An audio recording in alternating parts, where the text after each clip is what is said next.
This is a carburetor from Yamaha TT350.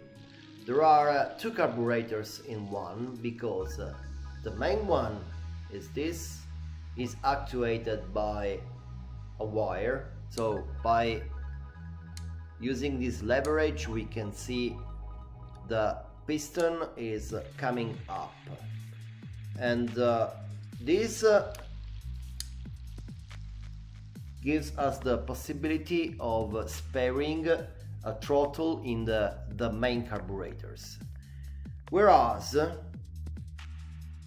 in the secondary one there is a throttle which is actuated by the same leverage actuating the piston in the main one. So the throttle in the second one gives us the depression in the top chamber like we have seen in the BING carburetor. So the piston here is actuated not directly by this action, but by the action of the air. The air going through this big hole goes to the bottom chamber. Here is a diaphragm, and the top chamber is provided with the vacuum, with the low pressure coming from the main chamber and filling the vacuum of the cylinder. So using a kind of two stages carburetor allows a very quick response with the main mechanical one. So we have the first one working very soon because this is a mechanical system, while the second is actuated only by the regime, so the RPM, and we need depression in the main chamber, in the vacuum, to get the second piston lifted. Instead, it doesn't go up by himself without a vacuum. The actuation of the first carburetor is linked with the second one here with this command, and here you have some play, some gap in the junction of the two actuators, and this gives a delay of the diaphragm part, which we have to reduce in terms of getting a quicker answer from the second part of the carburetor. So in order to get the same idle, the same minimum level in both the sides of the carburetor, we have to regulate this screw, which is a kind of equalizing screw, until the command for the idle phase will be the same in the two sides. With this system, the idle phase depends on the equalization of this cinematism. So the two carburetors have a kind of behaving which is linked, and this is one big difference with using two carburetors with the diaphragm. So you have a kind of mixture of behavings between the classical carburetor with the wire command and the diaphragm one, which is more progressive and feels a constant depression. Opening this YDLS carburetor, we gets the same diaphragm of the Bings, and the spring which gives the preload to the system and allows the piston, the vacuum piston, to go down very quickly when the gas is released and the vacuum decreases rapidly. Looking at the piston, we can notice the two orifices of equalization which allow the vacuum pressure to come up in the top chamber, but one of the two orifices is locked by a screw, so we don't know if this is a tuning made to the carburetor afterwards, after production, or it is original. It doesn't seem original because it's a kind of spare screw. So the aim of this modification could be I want the carburetor to feel slow. This could be due to the will of slowing the second carburetor in opening phase, because if we open this screw we will get more depression in the top chamber, and the lift of the piston on the second carburetor will be quicker, because the depression here it's balanced with the pressure of the air coming through these orifice in the bottom chamber. But it's almost impossible to unscrew it, and we prefer so to drill. And more than this, the main, the only one which is open now has no seat for screwing, so this is for sure a kind of modification made aftermarket. Probably the reason why somebody decided to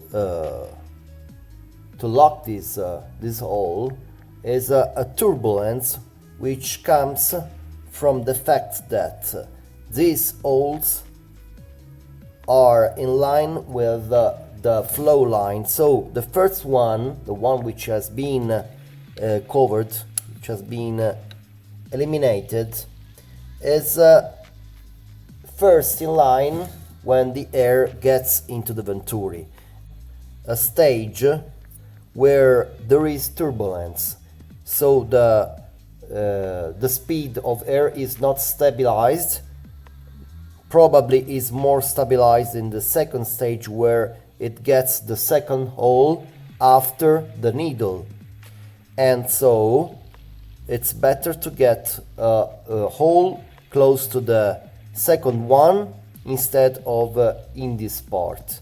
So we will probably drill another hole here very close to the first one.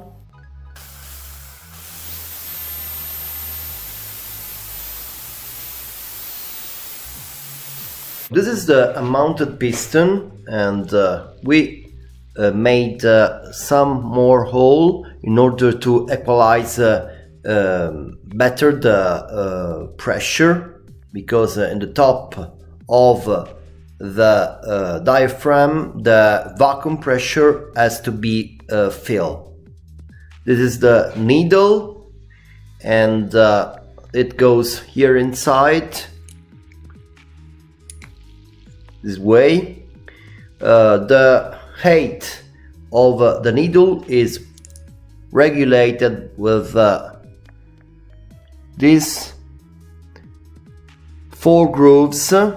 In this moment the groove is the 4th from the bottom. It means that the tapering of the needle is used very late, but this is not a problem because this engine is a 350, so it's not a problem of amount of fuel, but it's a problem of delay. In this case we want to afford. Here the needle is inside, and what we have to do is to stop the end of the drop. Here we can see that there are two more holes in comparison with the only one we found, and now we have to just stop the needle. The screw side is the one in the intake side, because the equalization has to be in the side of the vacuum. So here is the screw, here is the equalization hole, and this is the mark to refer to the carburetor. The needle has to get in the orifice, and we have to make sure that the side of the mark is correct, and the spring has a role in the action of balance of mass of the piston, vacuum, and here in the main venturi chamber, and the outside pressure through this orifice. The role of the spring is actually to balance and tune. It's a fine tuning of the process, but for sure, if the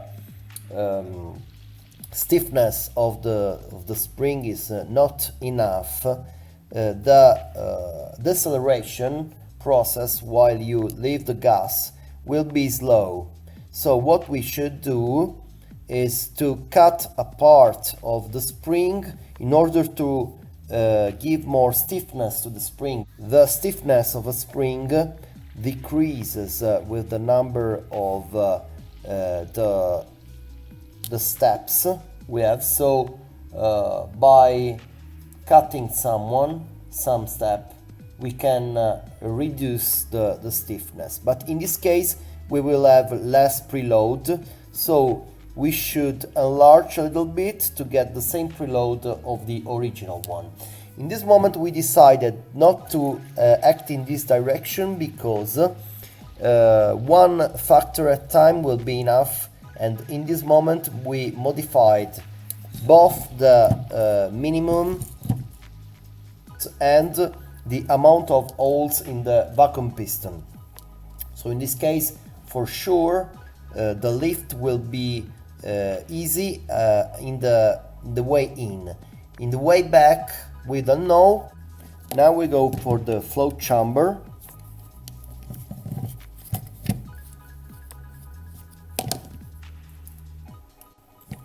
This pipe provides fuel to the second carburetor, because the second carburetor, the second part, is not provided of a flow chamber, because one is enough, but we have to make sure this works properly. So the gasket is really old. We ordered the new one, we are waiting, and this is the main jet, which works for the venturi in the principle in the main carburetor. So the principle here is to get a vacuum here through the venturi effect on the piston, which is mechanically actuated. This is the overflow for the flow chamber. This one is the oil bringing the fuel to the second carburetor. This is the main jet. This is the pilot jet here inside. This is the overflow, which is flowing outside, and these two pipes come from these areas and probably are recirculating the fuel. We just need the gasket for the flow chamber, and we can reassemble the needle. We can assemble the vacuum side to make sure the piston in the vacuum chamber with the constant pressure is working properly. We can add some pressurized air to try the piston. So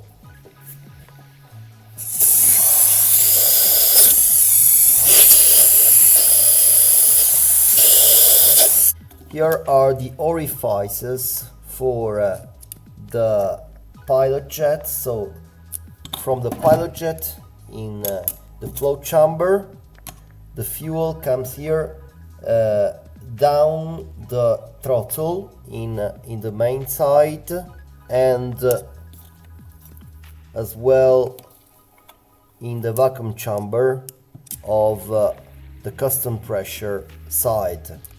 And the line conjunction for fuel is this one.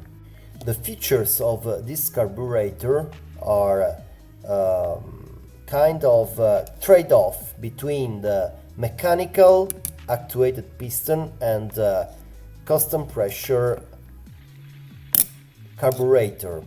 So the main one is providing fuel for the quick start of the engine, and the second one is giving a kind of rise to the fueling process, so the engine will be more linear with not all the fuel at the same time at the beginning. The progression of the engine will be effective thanks to the second side, which provides constant depression, so it's more regular. From GIV and from the carburetor for the Yamaha TT YDLS carburetor for the BMW Boxer 1980. It is everything. So I like this. I hope you did, and see you next time.